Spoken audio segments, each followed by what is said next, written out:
아무 이유 없이 국가전쟁을 하거나 아무 이유 없이 전 재산을 내주는 사람은 없죠. 그러니까 큰 희생에는 그에 상응하는 큰 목적이 분명히 있기 마련입니다. 하나님의 창조가 큰 일이었음에도 십자가 사건이 천지창조보다 더 크게 생각되는 이유는 천지창조는 말씀으로 이루어졌지만 십자가 사건은 독생자의 생명으로 이루신 사건이에요. 그러니까 대가로 치른 값의 크기가 그 목적의 가치를 분명하게 드러내주죠. 얼마나 큰 사건이었는가. 일반적으로 우리가 속죄를 생각하면 예수님께서 대신 벌을 받고 우리를 구원하신 것이다, 이렇게 생각하기 쉽지만, 이 속죄, 대속의 중요한 표현은 단순히 죄값을 치르신 것이 아니라 우리를 사셨다는 거예요. 샀다. 그러니까 소유가 바뀐 거죠. 그냥 값을 치러준 것이라면 야, 네 거는 지불해서 이제 빠이빠이 하면 되잖아요. 근데 값을 치르고 존재 자체를 사버린 것이라면 얘기가 다릅니다. 어떤 거냐면 넌 이제 다시 내 소유야. 다시. 그러니까 본래 내 거였는데 다시 내 소유로 널 샀어. 사도행전 20장 28절에 여러분은 자기를 위하여 또는 온 양떼를 위하여 삼가라. 성령이 그들 가운데 여러분을 감독자로 삼고 하나님이 자기 피로 사신 교회를 보살피게 하셨느니라. 피로 교회를 사셨다라고 얘기하죠. 고린도전서 7장 23절에도 너희는 값으로 사신 것이니 사람들의 종이 되지 말라. 대속이라는 것은 값을 치르고 속죄를 이루는 것입니다. 근데 그 값이 창조주 하나님의 독생자예요. 어떠한 것도 거기에다가 가치를 비유할 수 없겠죠. 근데 문제가 어딨냐면 이 대속의 핵심인 십자가의 가치를 죄사함이라는 아주 짧은 단어로 요약을 하고 던져줬다는 게 문제입니다. 예수님께서 우리의 죄사함을 위해 내어주신 받은 게 분명하지만 사람들은 이 죄사함이라는 것의 본질 외에 수많은 것들을 덕지덕지 붙이기 시작해요. 그리고 그 본질의 내용을 엉망으로 만들거나 물타기 식으로 참된 가치가 희석돼 버립니다. 정말 중요한 가치 옆에다 막 많은 걸 붙여놓으니까 다른 게 이제 더 커 보이기 시작하는 거죠. 간단한 예로 예수님의 십자가가 우리의 죄 때문에 발생했다는 사실에 대해서 교회에 다니는 사람들 중에 이견을 내는 사람은 없어요. 그런데 사람들은 거기에다가 우리의 세상적인 필요라든지 우리의 소원을 이루어지는 것을 섞어놓고 또 이런 이유로 전혀 부르심을 받지 못한 사람들의 필요를 위한 그리스도까지 선포가 됩니다. 소원이 있어? 그럼 예수를 믿어봐. 뭐 이런 갑자기 분위기를 만들어요. 이 사람들은 자신의 죄에는 관심이 없습니다. 죄가 무엇인지 관심이 없고 십자가의 목적에도 관심이 없어요. 그들은 자기의 목적을 이루기 위해서 십자가를 사용할 뿐입니다. 십자가의 본래 목적과 관계없이 건물에 걸린 십자가를 보면서 눈물로 자기의 탐욕을 구하고 자기의 의로 하나님을 도우려고 하고 자기의 세상적인 상처를 내 방식대로 위로받기를 원합니다. 내가 돈이 없으면 돈을 주셔서 날 위로해 주세요. 뭐 이런 거죠. 그러나 그런 것들은 십자가를 통해서 나타나는 현상이 아닙니다. 오늘 본문에서 예수님께서는 주님의 십자가 사역을 통해서 일어나게 될 4가지 영적인 사건을 언급을 하세요. 본문이 굉장히 짧지만 굉장히 많은 내용을 담고 있는데 4가지 영적인 사건을 담고 있습니다. 첫 번째가 뭐죠? 세상이 심판을 받았다.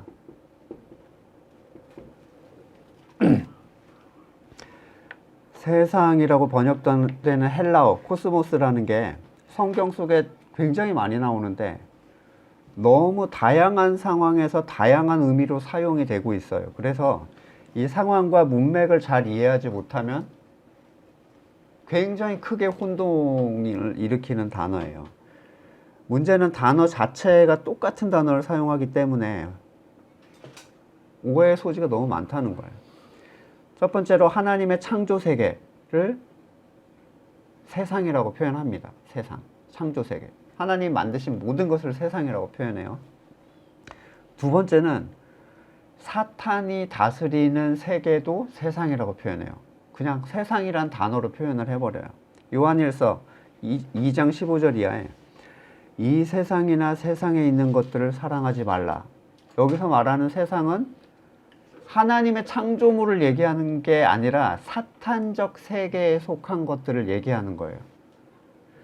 누구든지 세상을 사랑하면 아버지의 사랑이 그 안에 있지 아니하니 이는 세상에 있는 모든 것이 육신의 정욕, 안목의 정욕, 이생의 자랑이니 다 아버지께로 온 것이 아니요 세상으로부터 온 것이다. 여기서 말하는 세상은 사탄이 다스리고 있는 어떠한 영역을 얘기합니다. 아니 극과 극이잖아요. 하나님의 창조와 사탄이 다스리는. 근데 그거를 한 단어로 그냥 써버려요. 얼마나 혼동이 오겠어요, 사람들이. 왜 이것을 구별짓지 않고 말했는지에 대해서는 알 방법이 없습니다. 구별 지어줬으면 좀 좋았을 텐데, 여기서 말하는 세상은 사탄이 다스리는 그 영역을 말하는 거야, 이렇게 해주면 좋을 텐데 그냥 세상 이렇게 해버려요. 뿐만 아니라 죄에 빠져서 타락한 인류도 세상이라고 표현합니다. 그 중에 택하심을 받은 구원받기 전에 범주에 있던 사람도 세상이라고 표현해요. 그러니까 이 외에도 다른 의미로 사용되는 세상이라는 그 적용 범위가 꽤 있을 텐데, 이런 상황 가운데서 세상이란 용어의 분명한 뜻을 구별하지 못하고 내가 아는 어떤 한 가지로 적용을 해버리면 완전히 말도 안 되는 성경 해석이 이제 나타나는 거죠. 예를 들어 요한복음 3장 16절에 하나님이 세상을 사랑하사 독생자를 주셨으니, 하나님이 창조 세계를 사랑했다 이렇게 생각을 하는 케이스가 있죠. 그래서 나온 게 생태신학이라는 자연을 보호하자는 거예요. 하나님이 창조물들을 사랑하셔서 자기 아들을 내줬다는 거예요. 토끼랑 물고기랑 이런 것도 다 포함되는 거죠. 그러니까 자연 보호를 하는 것이 하나님의 뜻이다. 네, 얼마나 어처구니가 없는 발상인가요? 전에 어떤 목사님은 강사로 오셔가지고 1시간 내내 환경을 보호해야 된다는 얘기를 하고 가신 적이 있어요. 그 뒤에 본문을 조금만 더 읽어보더라도 세상이 어둠을 빛보다 더 사랑했다라는 얘기를 본다면 이게 우리의 환경을 뜻하는 게 아니라는 것은 쉽게 알 수가 있잖아요. 요한복음 1장 29절 이튿날 요한이 예수께서 자기에게 나오심을 보고 이르되 보라 세상 죄를 지고 가는 하나님의 어린 양이로다. 자연이 무슨 죄가 있습니까? 자연이 고양이와 풀이 죄를 짓는 존재가 아니죠. 죄를 짓는 존재는 사람이죠. 환경이 아닙니다. 따라서 여기서 말하는 세상은 타락한 사람들을 지칭하는 거예요. 사탄이 다스리는 세상을 하나님이 사랑해서 이거 아니잖아요. 그죠?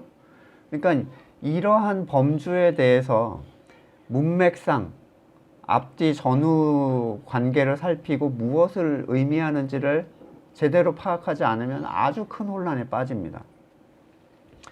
타락은 자연은 타락하지 않습니다. 타락은 하나님의 영을 가졌던 존재들이 선악의 주권을 가져옴으로써 발생된 표현이에요. 그러니까 개도 타락할 수 없어요. 일반적으로 사람들이 생각하는 심판이라는 건 어떤 겁니까? 심판. 지금 세상을 심판할 것이다. 그때가 왔다. 그런데 이 심판은 뭐죠? 세상이 끝날 때 또는 한 사람의 죽음 이후에 맞이하는 잘잘못에 대한 판결을 떠올리죠. 심판. 그래서 그 심판의 대상을 타락한 사람으로 인식하게 됩니다. 그런데 지금 이 세상에 대한 심판은 계시록에서 말하는 최종적인 심판과는 뭔가 다르다는 걸 알 수 있어요. 이 심판으로 세상이 종료되는 게 아니죠, 지금. 네, 세상이 종료되는 게 아니라 그 다음 코스가 있습니다. 그렇다면 오늘 본문에서 말하는 심판의 대상인 세상은 세상의 왕이라고 불리는 사탄이 다스리는 세계를 얘기해요. 굉장히 사실 본문에 어려운 본문이에요. 요한복음 18장 36절에 예수께서 대답하시되 내 나라는 이 세상에 속한 것이 아니니라. 만일 내 나라가 이 세상에 속한 것이었더라면 내 종들이 나로 유대인들에게 넘어가지 않게 하였으리라. 이제 내 나라는 여기에 속한 것이 아니니라. 자, 세상의 왕으로 불리는 사탄이 다스리는 세상이라는 것은 무엇을 의미하는가? 단순히 천지 창조의 그 세계를 사탄이 다스리고 있는가? 그렇다면 창조 세계가 심판을 받아야죠. 그렇죠? 지금 여기서는. 근데 아니잖아요. 심판 안 받았죠. 한 세상에는, 세상이라는 표현 가운데는 그 세상에만 적용되는 법칙이라는 게 있어요. 예를 들어 물속에서만 적용되는 법칙이 있죠. 폐가 있는 동물은 물속에서 호흡을 할 수 없습니다. 물속에서는 헤엄을 칠 수 있죠. 반드시 그렇게만 될 수밖에 없는 환경, 그걸 한 세상, 세계라고 표현할 수 있는데, 사탄의 지배하에 있어 사탄이 다스리고 있는 세상이라는 것은 사탄이 추구하는 것을 추구하게 되고 사탄이 원하는 것을 따라가게 되는 그런 영적인 환경을 의미해요. 단순히 전쟁, 쾌락이 판치는 그런 종류의 눈에 보이는 세상의 타락을 얘기하는 게 아니라 세상의 눈에는 아무리 선하게 보이더라도 모두가 자기의 선악의 주권을 가지고 자기의 영광을 추구하면서 살아가는 그 모든 환경을 오늘 본문에서 말하는 세상이라고 얘기를 할 수 있습니다. 여기서는 누구도, 이 세상 안에서는 누구도 그 일을 멈출 수가 없어요. 누구도 다른 곳으로 한눈을 팔 수가 없습니다. 이건 마치 노예와 같은데 이곳에서 돌아가는 모든 계획이 다 사탄적이고 그 안에서 행하는 모든 선은 하나님의 선과는 아무 관계가 없어요. 예를 들어 해적선이 있단 말이에요. 해적선 안에 부지런하고 착한 선원이 있습니다. 아무리 희생적으로 일하고 그가 아무리 자기 가족을 사랑하고 양보하고 목숨을 아끼지 않고 약탈을 하고 다른 동료 해적의 유익을 우선시 생각하는 삶을 살아봤자 정상적 국가에게 해를 끼치는 해적선의 일원일 뿐이에요. 이게 사탄이 다스리는 세상에 사는 존재들의 운명입니다. 그 세상 안에서는 아무리 착하게 살아도 소용이 없어요. 세상이 심판을 받을 때가 왔다는 것은 바로 이 사탄이 다스리는 세상에 대한 타격이 그리스도의 십자가를 통해서 이루어진다는 거예요. 이 초롱성 같던 수천 년을 이어오던 인류 역사의 수천 년을 이어오던 이 세상의 구조가 십자가에 의해서 심판을 받게 된다. 이에 대해서 구약의 비유적으로 보여준 사건이 바로 출애굽의 10번째 사건입니다. 장자의 죽음. 자, 양의 피를 문설주에 바르는 것, 그걸 통해서 하나님께서 택하신 백성들을 구원해내셨어요. 끌어내셨어요. 이 6월절 사건이 바로 십자가 사건의 예표인데 예수님은 이 10번째 사건, 그들의 입장에서는 재앙이죠. 이 재앙을 통해서 이 애굽이라는 나라가 망해버립니다. 초강대국 중에 강대국으로 위상을 떨쳤던 애굽은 모든 장자가 죽는 그 사건을 통해서 본질적으로는 대가 다 끊겨버린 거예요. 더 이상 명맥이 유지되지 않는, 그러니까 차남을 통해서 유지되는 애굽이 돼버린 거야. 그러니까 정통성이 사라져버린 거죠. 그들이 버틸 수 있던 한계의 극한점, 9가지의 재난을 버텼잖아요. 절대로 못나죠 이러고 있었는데 10번째에서 그 핵심을 치신 거예요. 십자가 사건이. 모든 애굽의 장자가 한날에 죽어버린 이 사건을 통해서 그들이 유지해오고 있던 이스라엘을 묶고 있던 그들의 세상이 완전히 붕괴됩니다. 오히려 그들은 빨리 이스라엘을 데리고 나가달라고 이제 부탁하기 시작하는데 모든 걸 잃어버린 거예요. 이게 바로 그리스도의 보혈을 통한 사탄이 다스리던 세계의 체제가 완전히 무너진 것을 보여주는데, 자, 생각해 보세요. 11번째 재앙이 있습니까? 11번째 재앙은 필요 없죠. 10번째 재앙이 완결이에요. 더 이상의 재앙은 필요 없어. 왜냐면 완전히 끝났기 때문에. 끝난 것의 핵심 뭐예요? 하나님의 백성을 데리고 나오는 것으로 끝나는 거죠. 그쵸? 그 다음엔 얘네를 더 치고 괴롭히고 할 게 없어요. 하나님 목적을 이루셨기 때문에. 전에 광야에 서서 외치는 자의 소리에 대해서 이렇게 제가 설명드린 바가 있습니다. 하나님의 능력에 의해서 애굽으로부터 끌려 나와서 빈 광야에 서서 벙하고 있는 사람들한테 외치는 소리. 회개하라. 회개하라. 예. 세례 요한이 외쳤던 그 소리죠. 광야의 선자들은 자신은 잘 모르고 있지만 사실 이미 승리를 취하고 나온 사람들이에요. 자기는 잘 몰라요. 요한일서 2장 13절에 아비들아 내가 너희에게 쓰는 것은 너희가 태초부터 계신 이를 알았으며 청년들아 내가 너희에게 쓰는 것은 너희가 악한 자를 이기었음이라. 문제는 애굽이 아니라 노예가 되었던 그 옛사람이에요. 그렇죠? 그래서 자기 부인이 필요하다는 겁니다. 광야에 서 있다는 건 이미 애굽의 패망을 뒤로 하고 나와 있다는 얘기입니다. 더 이상 애굽에서 있었던 모든 틀은 그를 괴롭힐 수가 없어요. 로마서 6장 14절에 죄가 너희를 주장하지 못하리니 이는 너희가 법 아래 있지 않고 은혜 아래 있음이라. 이 얘기는 뭡니까? 법이 다스리는 세계에 있는 게 아니라 은혜가 다스리는 세계 아래 있다는 거예요. 세상이 바뀌었다는 거예요. 이쪽이 심판을 받았어. 더 이상 죄가 너희를 주장할 수 없어. 광야에 선 사람들은 이제 사탄에 속한 세계에 있는 사람이 아니라 하나님의 세계에 서 있는 사람들입니다. 그들에게 사탄에 속한 세계는 영향을 끼칠 수가 없어요. 이미 그 세계는 그리스도의 십자가에 의해서 심판을 받은 세계.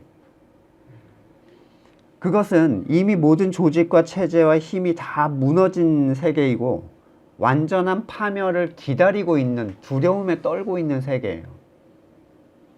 중요한 애들은 다 데리고 나와버렸어. 그리고 이제 최종적 심판만을 기다리고 있는 세계라는 거예요. 자, 그리스도의 십자가의 구원을 믿는다는 당신은 이 사실을 체험적으로 알고 있는가? 아니면 사탄이 지배하는 세계에서 결코 나올 수 없다는 절망감 속에서 하루하루 죄인처럼 살아가고 있는가? 진리를 알지 못하면 거짓 상황에 잡혀 있게 되죠. 자유인의 신분으로 노예의 삶을 사는 존재들. 전에 제가 남북전쟁 얘기 비유로 많이 해드렸는데 노예가 해방됐잖아요. 남군들이 남쪽에 있는 사람들이 미국 남북전쟁 때 노예를 데리고 있던 사람들이 야 이제 너네 우리가 졌으니까 너네는 해방해 이러고 풀어주지 않죠. 소식을 모르면 그냥 죽을 때까지 일하는 거예요 거기서. 그래서 말을 타고 달리면서 그 소식을 전했던 사람들이 있어요. 해방이다. 그래도 안 믿으면 소용이 없죠. 자유인의 신분으로 노예의 삶을 사는 존재들이 많이 있는데 그들이 광야에서 그걸 고치기 위해서 40년 동안 헤맸습니다. 자, 이게 첫 번째 사건이에요. 세상. 너희를 완전히 지배하고 있던 그 체제가 완전히 무너졌고 너네는 거기서 꺼내졌어. 그게 첫 번째죠. 두 번째는 뭘 얘기하죠? 네, 세상 임금의 추방이에요.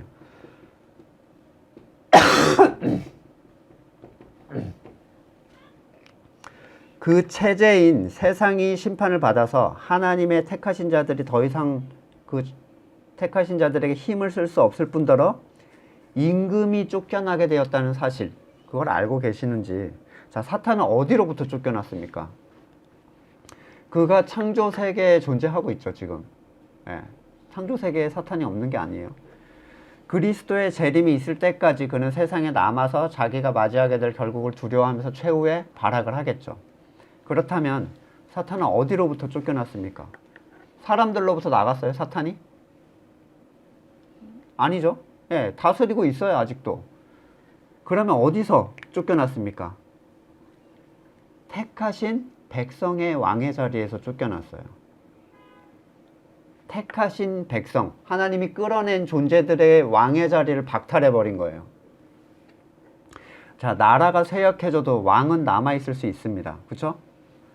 근데 그러한 왕한테는 명예회복의 기회라는 게 있어요. 다시 조금씩 힘을 모으고 세력을 구축해서 자기가 다시 그 안에서 강력해질 수 있어요. 그러나 쫓겨난 왕한테는 기회가 없죠. 그는 왕으로서의 모든 권한을 잃고 자신이 다스렸던 백성들에게 가지고 있던 모든 권리를 박탈당합니다. 자리를 잃을 왕은 두려워해야 될 이유가 없어요. 그러나 사탄은 아직도 자신이 무슨 권리와 힘을 성도에게 행사할 수 있는 것처럼 속이려고 합니다. 성도는 사탄을 두려워해야 될 이유가 없어요. 나라도 망하고 권리도 빼앗겼어. 아무것도 할 수 없어요. 성도는 귀신을 무서워해야 될 이유가 없죠. 공포영화에 나오는 그런, 두려워할 필요가 없어요. 그 세력이 행하는 모든 공격에 대해서 두려워해야 될 이유가 없습니다. 그들의 정죄와 참소에 괴로워해야 될 이유도 없어요.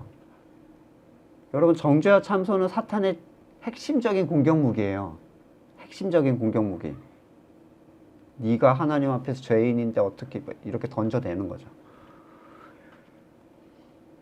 그들은 성도들을 관여할 수 있는 모든 권한과 힘을 빼앗겼습니다. 그들은 오직 불순종의 자녀들에게만 힘을 떨치고 있어요. 불순종의 자녀라는 건 뭐냐면 멸망받을 자들 안에서 잠시 힘을 유지하고 있을 뿐이에요. 종말의 그때까지. 우리가 주의해야 될 것은 그리스도의 승리를 믿음으로 붙잡는 것, 그거 한 가지밖에 없습니다. 이거는 우리가 성취해야 될 어떤 내용이 아니라는 거예요. 이걸 이루려고 노력하려고 하는 건 무의미해. 믿음이란 말이에요. 믿음. 십자가 사건이 이 놀라운 일을 이루었다는 사실을 알고 계십니까? 내가 가장 두려워해야 될 절대적인 존재를 처리해 주셨다는 사실. 그와 더 이상 볼 일이 없다는 사실. 나에게 접근 금지 명령이 떨어진 거예요. 그래서 이제 근처에 오지 못한다는 사실. 요한일서 5장 다 범죄하지 아니하는 줄 우리가 아노라. 하나님께로부터 나신 자가, 그 나신 자가 누구죠? 예수 그리스도를 얘기해요. 그를 지킴에 악한 자가 그를 만지지도 못하느니라. 여기까지 끝났어요. 얼마나 놀라운 감격과 은혜의 사건입니까? 그런데 문제는 알고 있냐는 거예요. 아직도 눈치 보고 혹시나 길에서 만날까 눈 깔고 눈 깔고 다니고 나를 어떻게 하지 않을까 두려워하는 자들이 과연 알고 있다고 얘기할 수 있는가? 겨우 세상 일 따위로, 세상의 어려움 따위로 나를 흔들어 놓을까? 이런 저런 방식으로 나쁜 일이 나한테 생기지 않을까? 이렇게 기도하는 게 진짜 십자가의 능력을 아는 사람들인가? 로마서 8장 31절 이하를 보시면 그런즉 이 일에 대하여 우리가 무슨 말을 하리요? 만일 하나님이 우리를 위하시면, 창조주가 우리를 위하시면 누가 우리를 대적하리요? 자기 아들을 아끼지 않고 우리 모든 사람을 위하여 내주신 이가 어찌 그 아들과 함께 모든 것을 우리에게 주시지 않겠는가? 누가 능히 하나님이 택한 자를 고발하리요? 의롭다 하신 이는 하나님이시니. 하나님이 의롭다 하는데 누가 뭐라고 할 거예요? 누가 정죄하리요? 죽으실 뿐 아니라 다시 살아나신 이는 그리스도 예수시니 그는 하나님 우편에 계신 자요 우리를 위하여 간구하는 자시니라. 누가 우리를 그리스도의 사랑에서 끊으리요? 환난이나 곤고나 박해나 기근이나 적신이나 위험이나 칼이랴. 기록된 바 우리가 종일 주를 위하여 죽임을 당하게 되며 도살당할 양같이 여김을 받았나이다 함과 같으니라. 그러나 이 모든 일에 우리를 사랑하시는 이로 말미암아 우리가 넉넉히 이기느니라. 자, 이 모든 일이 안 일어난다고 했어요? 일어난단 말이에요. 일어나요. 환난이나 공고나 박해나 기근이나 적신이나 위험이나 칼, 이게 일어난다고요. 그런데 이 모든 일에 우리를 사랑하시는 이로 말미암아 우리가 넉넉히 이길 수 있다. 내가 확신하노니 사망이나 생명이나 천사들, 권세자들이나 현재일, 장래일, 능력이나 높음, 깊음, 다른 어떤 피조물이라도 우리 주 그리스도 예수 안에 있는 하나님의 사랑에서 끊을 수 없느니라. 여러분, 이거를 십자가가 지금 해준 결론인데 없어요. 뭐가 없어. 그냥 죄사함 이러고 교회 일이나 하고 앉아 있어요. 하나님의 보호는 세상이 생각하는 눈에 보이는 종류의 보호랑은 다릅니다. 안 그랬더라면 왜 초대교회 성도들이 목이 떨어져 나가고 불타 죽었겠어요? 사탄의 세상과 그 영향력에 무너지지 않는다면 환경이라는 건 성도한테 아무것도 아닙니다. 그런데 정말 그렇게 생각하고 있느냐는 거예요.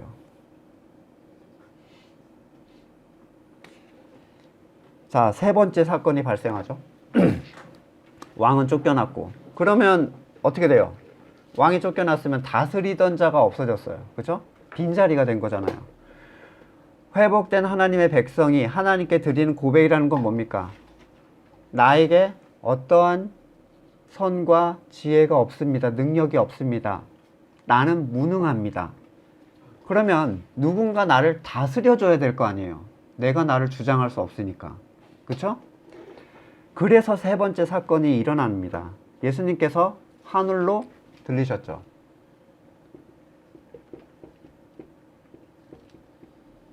여기에는 목적이 있어요. 그렇죠?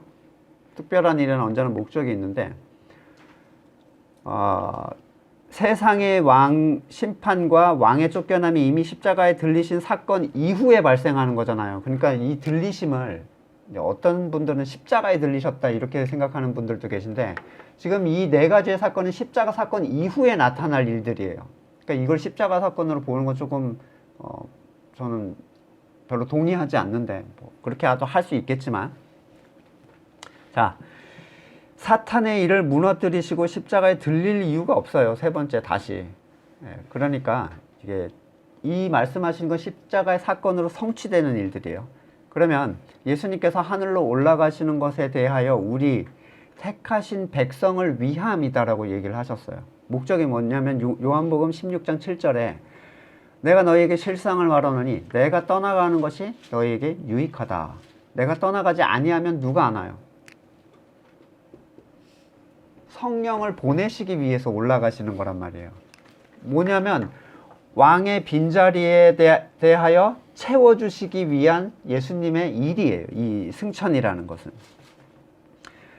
성령은 어떤 분이죠? 성령. 우리가 축도에 고우 13, 13에 나오는 거 뭐죠? 그리스도 예수의 사랑과 하나님의 은혜와 뭐죠? 예수의 은혜와 하나님의 사랑과 성령의 교통하심이, 이게 무슨 얘기인지 잘 모르는 분들이 많으신데 교제케 하심이에요. 교제케 하심. 교제라는 건 누구랑 누구의 교제예요? 하나님과 성도의 교제, 성도와 성도의 교제.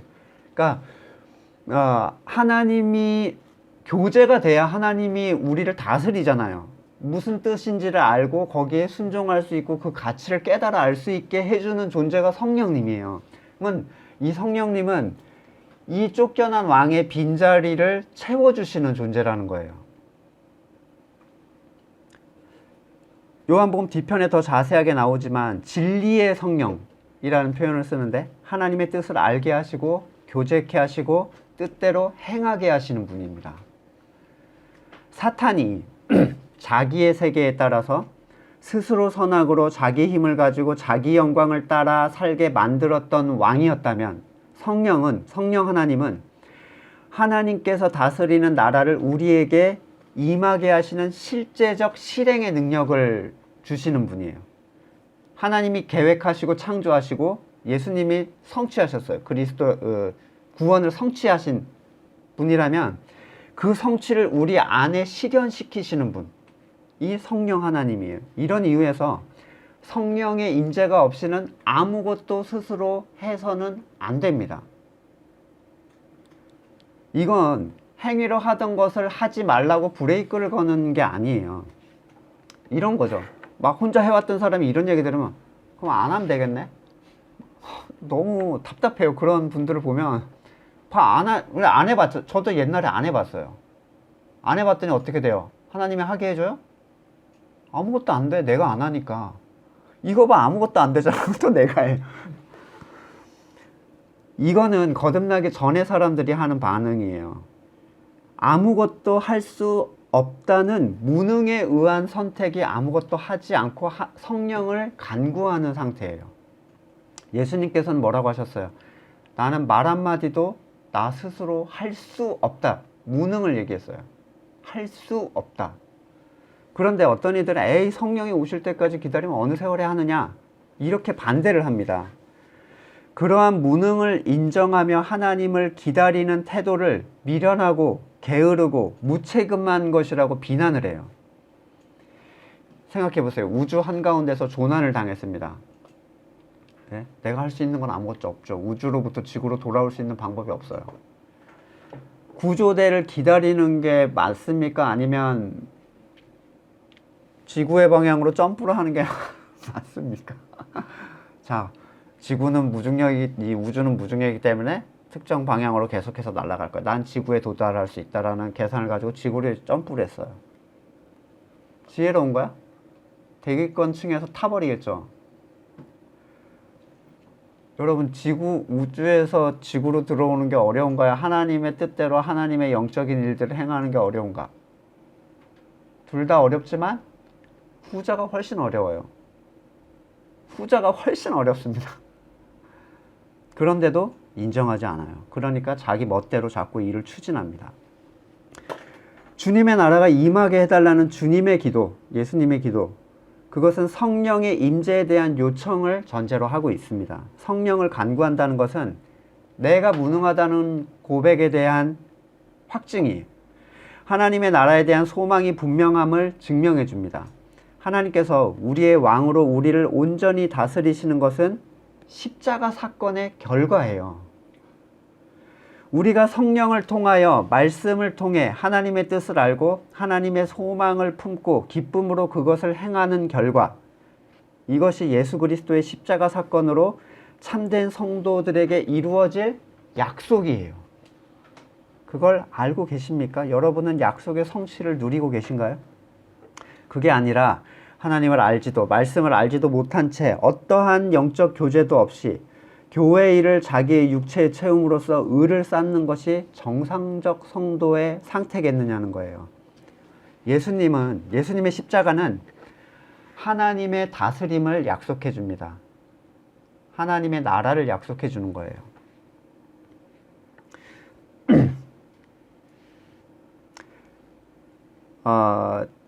그것이 없는 믿음은, 하나님이 나를 다스리셔서 나를 이끌어 가시는 그게 없는 믿음은 배운 믿음이죠. 배운 믿음. 자, 예수님은 십자가에서 우리 죄를 사했어. 오케이? 인정? 예, 아멘으로 화답하십시오. 아멘. 아무것도 없어요. 그 사람들한테는. 그리고 드디어 뭐가 오죠? 네 번째가 나타납니다.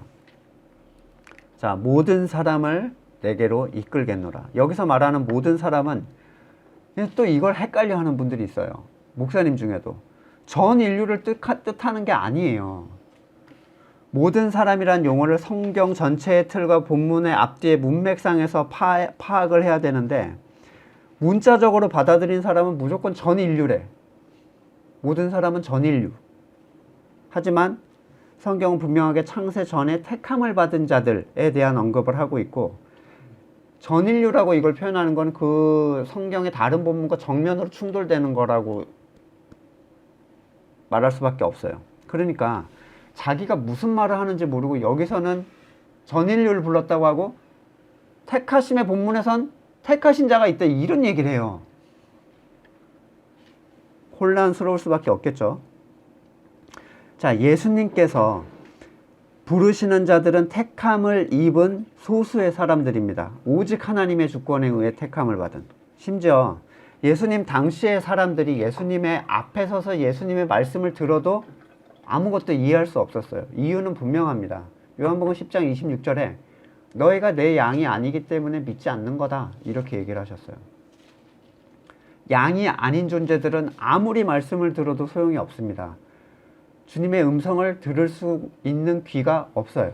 그것은 성경을 읽지 않기 때문도 아니고 성경 공부를 하지 않았기 때문도 아니고 기도가 부족하거나 신앙의 행위에 열정이 없기 때문도 아닙니다. 양이 아니기 때문에 안 들리는 거예요. 예수님의 십자가를 통해 이루어지는 놀라운 역사, 택하신 모든 사람을 주님께로 이끌겠다. 왜 주님께로 이끌죠? 모두 한자리에 모여서 뭐가 됩니까? 바자회 하는 건가요? 체육대회 합니까? 교회가 되는 거예요.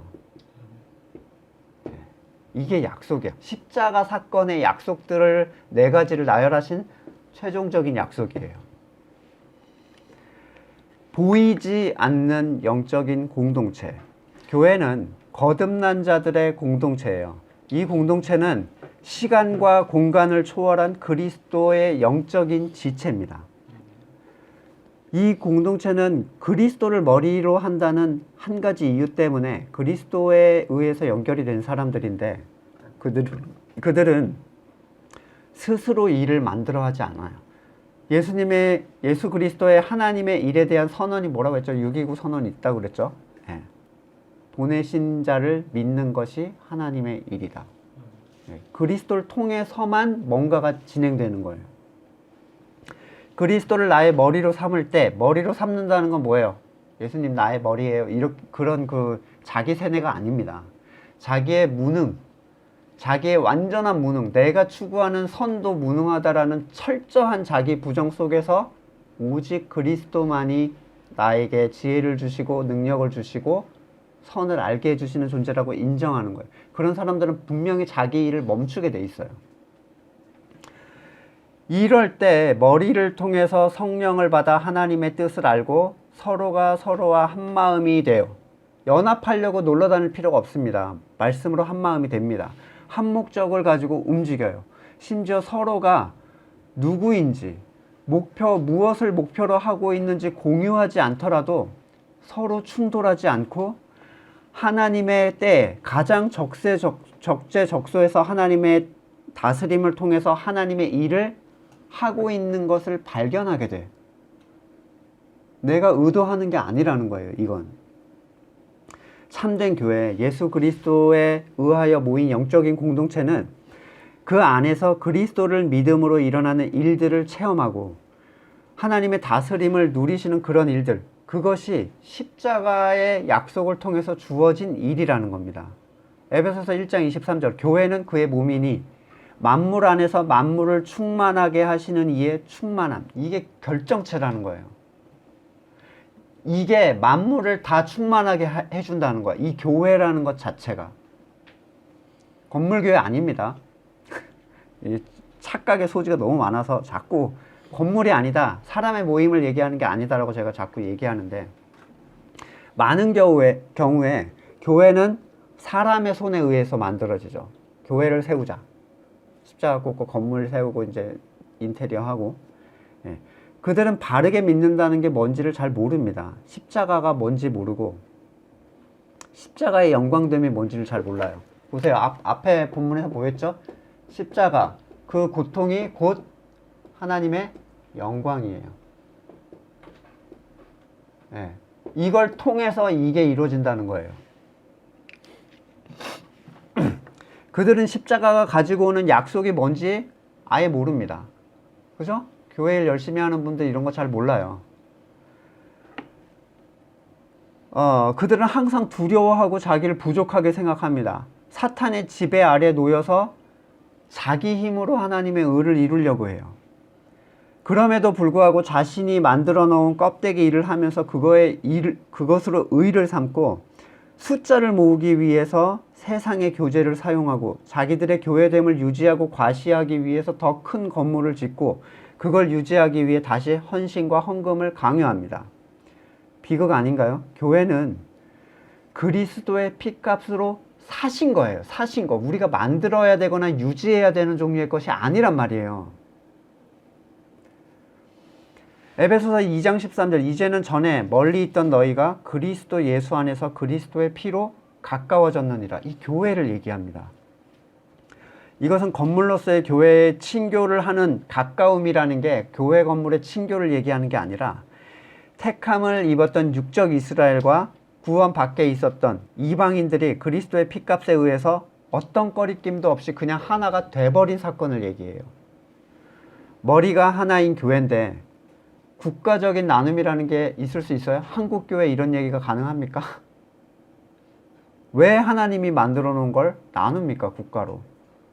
인종적, 이념적, 지역적, 남녀노소나 빈부의 구별이라는 건 절대로 있을 수 없습니다. 자, 정리해 볼게요. 예수님의 십자가 가치를 통해서 약속된 게 네 가지인데, 이 십자가는 앞에서 말했듯이 정말 꺼리 끼는 것이에요. 세상에 속한 자들에게. 그쵸? 구원을 받는 우리에게만 하나님의 능력이에요, 이건. 근데 이걸 통해서 우리에게 약속된 것 네 가지. 사탄이 지배하는 세상에 대한 심판을 먼저 때려줘요. 그리고 거기에 있는 사탄을 쫓아버려.